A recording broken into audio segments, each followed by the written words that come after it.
Magandang araw sa inyong lahat mga ka-idol. Welcome na welcome po kayo dito sa ating YouTube channel, Kuya Earth. Sana po ay nasa mabuti kayong kalagayan, ligtas, at patuloy na pinagpapala araw-araw.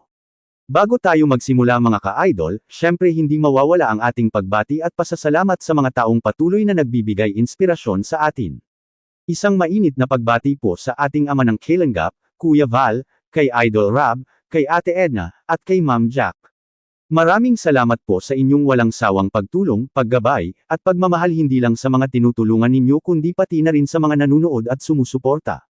Mga ka-idol, ang content natin ngayon ay positive reaction lang, walang paninira, walang panghuhusga, parang nagbabasa lang tayo ng comment section, pero totoo at may aral. Layunin lang natin ay magbigay linaw, magbigay unawa, at magbahagi ng magandang pananaw sa mga nangyayari.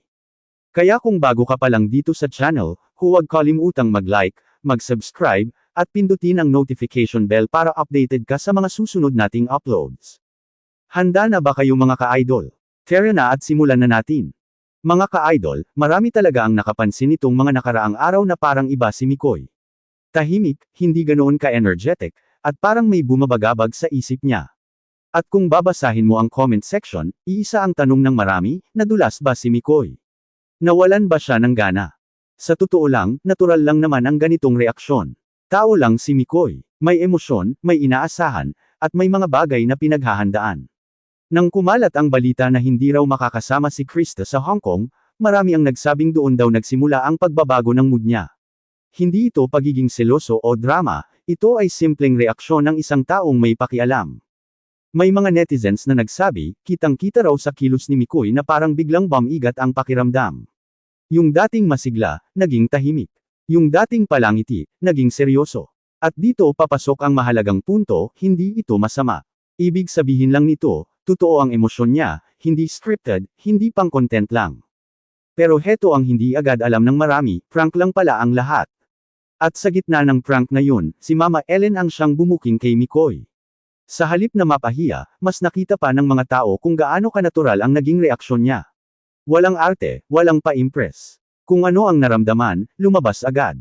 At syempre, malinaw din ang paalala ni Mama Ellen na bawal pa munang makipag-date si Krista dahil bata pa siya. Isang paalala na dapat lang igalang. Hindi ito paninita, kundi pagprotekta. At maganda ring makita na si Mikoy ay marunong tumanggap ng ganitong limitasyon, walang reklamo, walang pilitan. Sa comment section nga, mas dumami pa ang nagsabing mas nirerespeto nila si Mikoy ngayon. Dahil ipinakita niya na kaya niyang kontrolin ang emosyon niya at igalang ang tamang hangganan. Sa panahon ngayon, bihira ang ganitong asal. At dito pa lang sa segment 1, malinaw na, hindi ito kwento ng intriga, kundi kwento ng pagiging responsable at totoong tao. Mga ka-idol, kung tutuusin, mas naging malinaw pa sa segment na ito kung bakit maraming nakarelate kay Mikoy. Sa comment section, paulit-ulit mong mababasa yung linyang, hindi naman siya nagalit, tahimik lang talaga. At totoo yun. Hindi siya nagwala, hindi siya nagparinig, hindi rin siya gumawa ng eksena. Tahimik lang, at minsan, doon mo mas makikita ang totoong nararamdaman ng isang tao.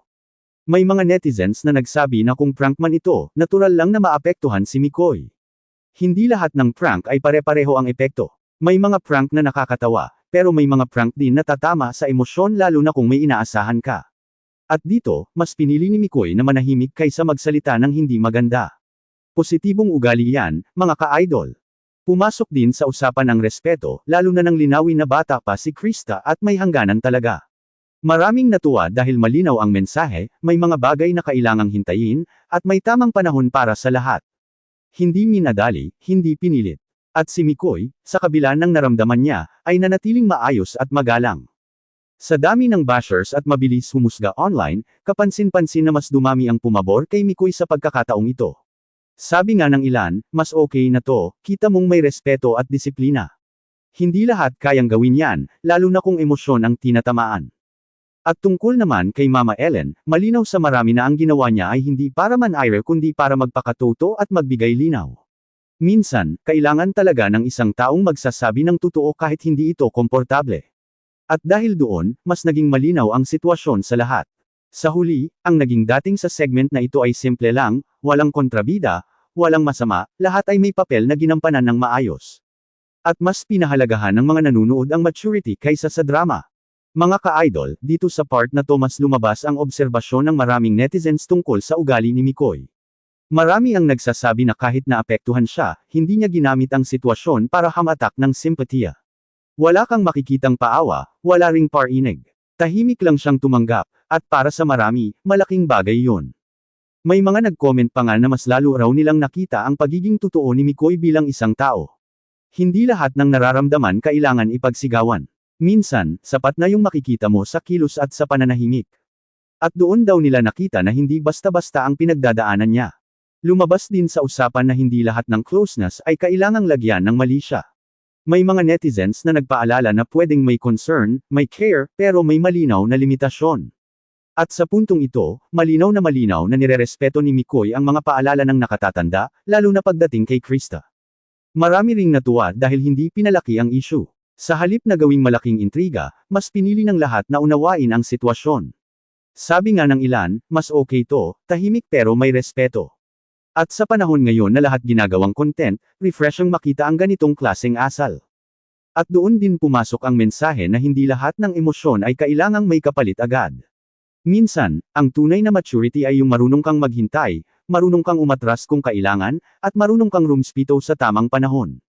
Sa kabuuan ng segment 3, malinaw ang pananaw ng maraming nanunood, mas nanag ang respeto kaysa intriga, at mas pinili ang tamang asal kaysa pansamantalang kasikatan.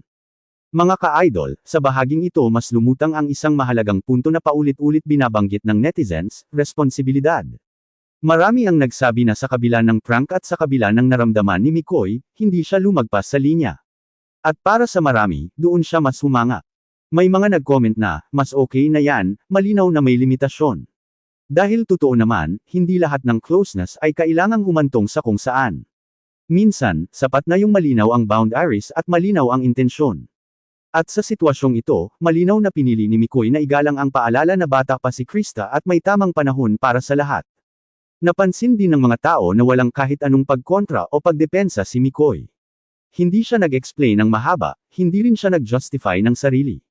Tinanggap lang niya ang sinabi ni Mama Ellen, at para sa marami, iyon ang tunay na maturity. Hindi mo kailangang magsalita palagi para patunayan na tama ka. Sa comment section, may mga nagsabi rin na mas maganda raw itong ganitong setup, walang pressure, walang pilitan, walang expectation. Hayaan munang lumago ang mga bagay sa tamang oras. At maganda ring makita na ang mga nakatatanda ay nandoon para magpaalala at gumabay, hindi para manira o manghimasok ng walang dahilan.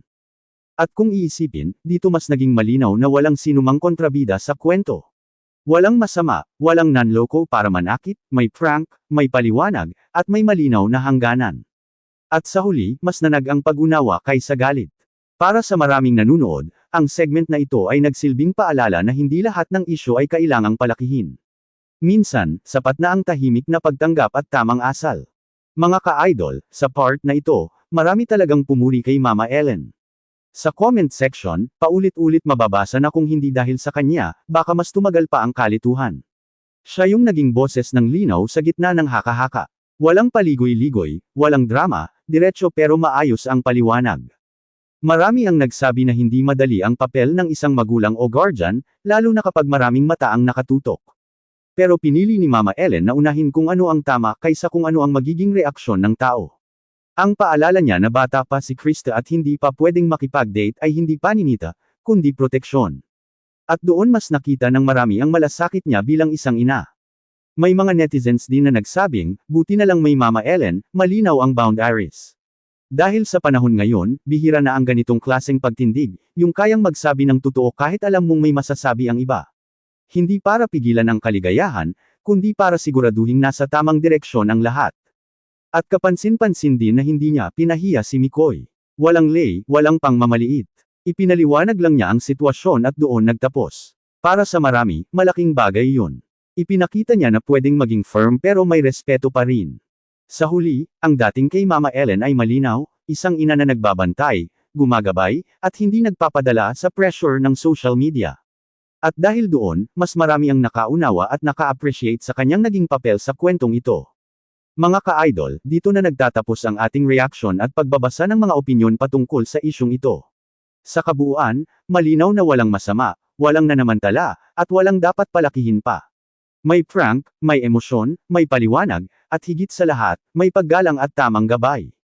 Kung may isang aral tayong mapupulot dito, ito ay ang kahalagahan ng respeto, limitasyon, at tamang panahon.